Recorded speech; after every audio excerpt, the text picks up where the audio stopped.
Okay, think about it for a second. From the moment your alarm goes off to when you finally crash at night, energy is just everywhere, right? It's lighting up our homes, getting our cars from A to B, keeping us connected online. But here's the thing. As we use more and more of it, we're hitting a huge challenge. How do we keep the lights on, sustainably? In this explainer, we're going to break down the two main ways to tackle this, using our energy way smarter and getting it from much better places. So yeah, let's dive right in. So, let's start with a big question. Where does all the energy we use actually go? I mean, it sounds simple, but the answer is pretty fascinating. You plug in a fan, you turn on a light, you're obviously feeding it electricity, but have you ever really thought about where that energy ends up? Does it just vanish, get all used up?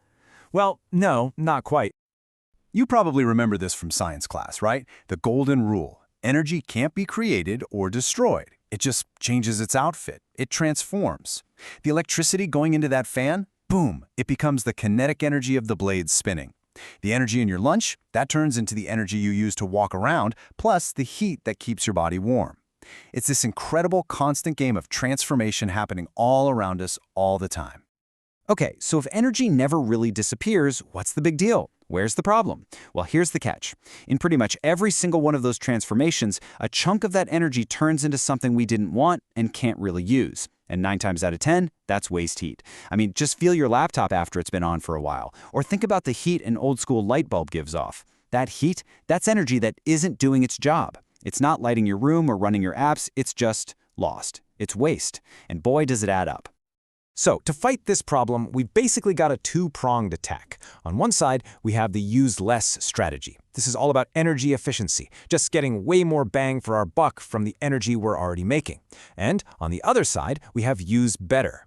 This is the big shift, changing where we get our energy from in the first place, moving to clean, sustainable sources. Let's break down each of these, one by one. All right, first up, let's talk about efficiency. This is really the art of doing more with less.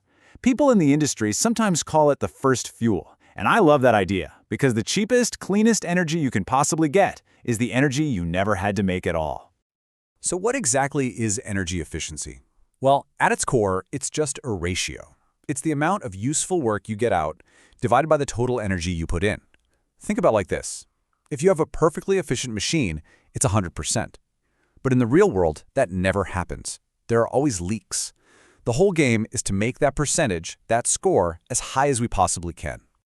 And when you look at this on a massive scale, like with power plants, the difference is just staggering. A typical old-school power plant, it's honestly shockingly inefficient. Get this, only about 31% of the energy from the fuel it burns actually turns into electricity. The other 2/3, poof, gone, mostly just waste heat pumped into the air. But then you look at a cogeneration plant, and it's hitting 75% efficiency. That's more than double.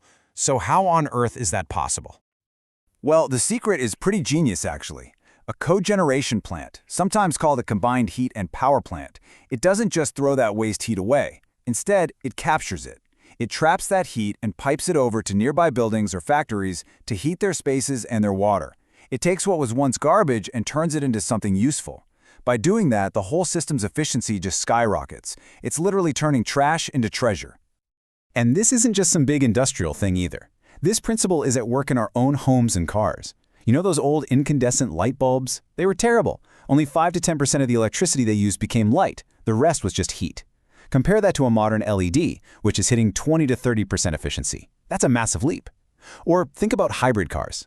When you hit the brakes, they use something called regenerative braking to capture the energy that would normally just be lost as heat, and they use it to recharge the battery. It's the same idea. Don't waste it. Okay, so efficiency is one massive piece of the puzzle, but it's only half the story. Now let's switch gears and talk about the other half, renewables.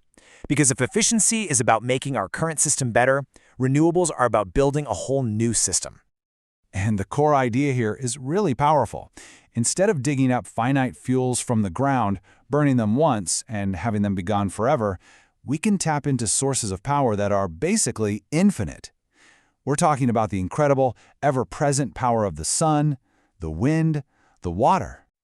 Let's start with solar. It's kind of like magic, but it's pure science. Inside every solar panel, you have these things called photovoltaic cells, and when the little particles of light from the sun, photons, hit the cell, they literally knock electrons loose. And what is a flow of electrons? It's electricity. It's this beautiful, direct conversion of sunlight into power. No moving parts, no noise, just pure physics at work. Now, of course, no energy source is perfect, right? The amazing thing about solar is that once you've got the panels up, the fuel, the sunlight, is free, and there's no pollution. Plus, you can put them almost anywhere, from your own roof to a massive desert farm. The downside? Well, you're obviously at the mercy of the weather, and if you want to power a whole city, you're going to need a lot of space. All right, what about wind power? This one is super intuitive. A wind turbine is basically just a fan working in reverse. Think about it. A fan uses electricity to make wind, right? A turbine does the exact opposite. The wind spins the blades turn a generator, and that creates electricity. It's a wonderfully simple mechanical concept. And just like solar, once a wind turbine is up and running, it's not producing any greenhouse gases, and the cost to run it is pretty low. But again, there are trade-offs. The turbines can be noisy, you can't just stick them anywhere, and we have to be really smart about where we place them to make sure we're not harming wildlife, especially birds. So there you have it. We've got these two really powerful tools in our toolbox. We've got efficiency, which helps us cut down on how much energy we even need, and we've got renewables to clean up the energy we do use. But the real game changer? That's when you start combining them. Because it is so important to get this. This is not an either-or situation. We don't have to choose between using less energy and using better energy. The strongest, most reliable energy future we can build is one that cleverly uses both of these strategies at the same time. So what does that actually look like in practice? Well, one of the biggest ideas is something called the smart grid. You can think of it like an energy internet. It's a grid that uses technology to talk to everything connected to it, from the giant wind farms all the way down to your electric car or your smart thermostat at home. It can intelligently send power exactly where it's needed, when it's needed, cutting waste and making the most of every last bit of clean energy. It's really the ultimate team-up of efficiency and renewables.